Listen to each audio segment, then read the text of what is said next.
आज जम्मू कश्मीर की कामयाबी जनाब नीतीश कुमार को उसका श्रेय जाता है। इतने लोगों को इस तरह इकट्ठे करना कोई मामूली बात नहीं है और मैं जानता हूं कि आप में से कईयों के लिए खबर ये नहीं होगी कि हम कितने पार्टियों के नुमाइंदे यहां बैठे हैं। शायद आप में से कुछ खबर इस चीज की बनाना पसंद करेंगे कि यहां पे कौन नहीं है। मुझे नहीं लगता है कि कौन नहीं है वो ज्यादा महत्व रखती है, बजाय ये कि कौन कौन यहां पे हैं। और बिल्कुल सही कहा, जम्मू कश्मीर से लेकर कन्याकुमारी तक मुख्तलिफ सियासी पार्टियों ने इस मीटिंग में हिस्सा लिया। मकसद हमारा ताकत हासिल करना नहीं है, इक़्तिदार हमारी मंजिल नहीं है। सत्ता की ये लड़ाई जो है ये नहीं लड़ी जा रही है। ये असूलों की लड़ाई है, ये विचारधारा की लड़ाई है, ये सोच की लड़ाई है, ये इरादों की लड़ाई है, ये मुल्क के आईन को बचाने की लड़ाई है। तो जैसे मैं कह रहा था, इस लड़ाई को सिर्फ इक़्तिदार की लड़ाई मत समझिए।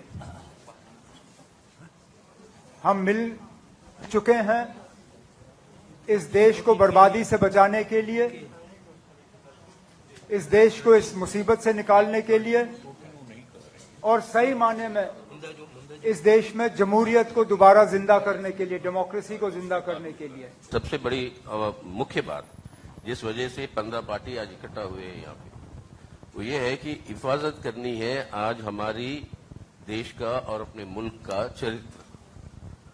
हमारा चरित्र है एक धर्मनिरपेक्ष जनतंत्र का गणराज, ए सेक्युलर डेमोक्रेटिक रिपब्लिक।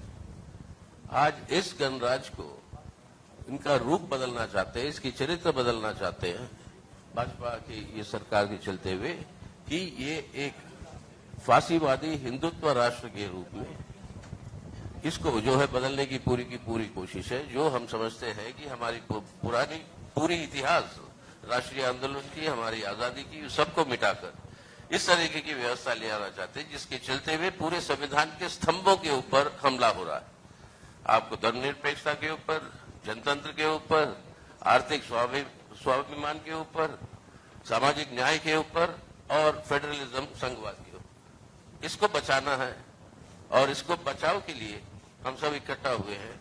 आने वाले दिनों में राजनीतिक कार्यक्रम होंगे, सामूहिक तरीके से हम चलाएंगे। अब कई सारे जन आंदोलन भी होंगे जो जनता की समस्याओं के ऊपर, जैसे बेरोजगारी, महंगाई और ये बढ़ती हुई बिगड़ती हुई जो व्यवस्था है हमारे देश के नौजवानों की, ऐसे सवालों पर। और राज्यों में ठोस रूप से बातचीत होगी कि किस तरीके से चुनावी तालमेल हो ताकि हम सबसे ज्यादा से ज्यादा वोटों का बंटवारा का फायदा भाजपा को और सांप्रदायिक ताकतों को ना मिले। ये है मुख्य मकसद जिसके लिए हम सब इकट्ठा है और आगे को मिलते रहेंगे। तो जो मीटिंग थी, इस मीटिंग में हमें लगता है कि एक अच्छी शुरुआत हुई है और हम सब ने ये तय किया, एक तरह से आप कह सकते हैं कि हमारा साझा संकल्प है कि आज हम जिस मोड़ पर है, भारतीय जनता पार्टी, उसका नया नाम मिलना चाहिए भारतीय सत्ता पार्टी। सत्ता छोड़ करके और कुछ नहीं समझती है। मणिपुर जल रहा है 50 दिन से, उसका कुछ नहीं आता जाता है, उसकी अपनी सरकार है, डबल इंजन की वहां सरकार है। तो जब सत्ता के अहंकार से, अत्याचार से पूरा मुल्क परेशान है, वैसे में देश, जनता, संविधान और लोकतंत्र को बचाने के लिए तो हमें लगता है कि साझा संकल्प हमारा है। और शायद जब ममता जी कह रही थी कि पटना से हो, शुरुआत हो तो सफलता तक पहुंचे, तो शायद कहने का मतलब ये था कि बिहार सबसे ज्यादा आंदोलनों का प्रदेश है। तो आने वाला चुनाव बिल्कुल अपने आप एक आंदोलन बन जाए, देश में जन आंदोलन बन जाए।